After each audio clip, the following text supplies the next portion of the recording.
Bismillahirrahmanirrahim. Assalamu alaikum. Peace be always with you. Welcome to Global Right Path. I am Shad Mahmood from Toronto, Canada.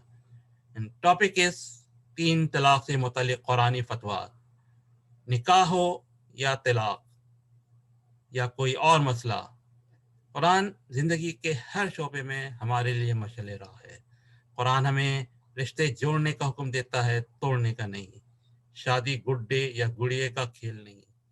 अगर रिश्तेदारों या दोस्तों को मियाँ बीवी के ताल्लुकात में अंदेशा हो तो वो उन दोनों के दरमियान सुलह करवा दें.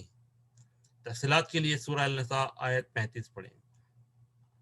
तलाक एक बार दें या एक साथ लाखों बार, वो एक में ही शुमार होगा. अल्लाह ने तलाक का तरीका बड़ी तफसील से कुरान में बताया है.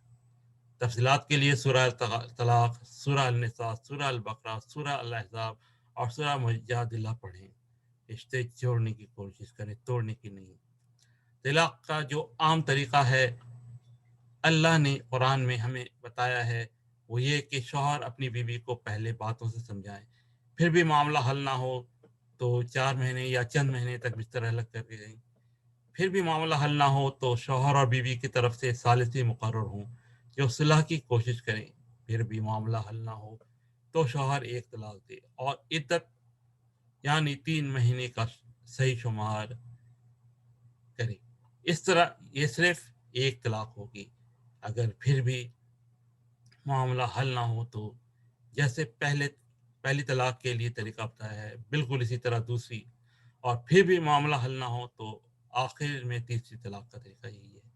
और तीसरी तलाक के बाद फिर मुकम्मल अलहदगी हो जाएगी.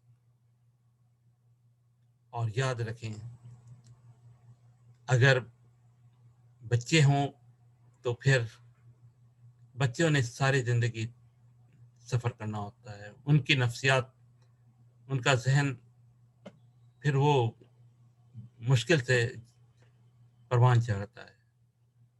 अल्लाह ने हमें जोड़े रखने का हुक्म रखा है, तोड़ने का नहीं. अस्सलाम वालेकुम.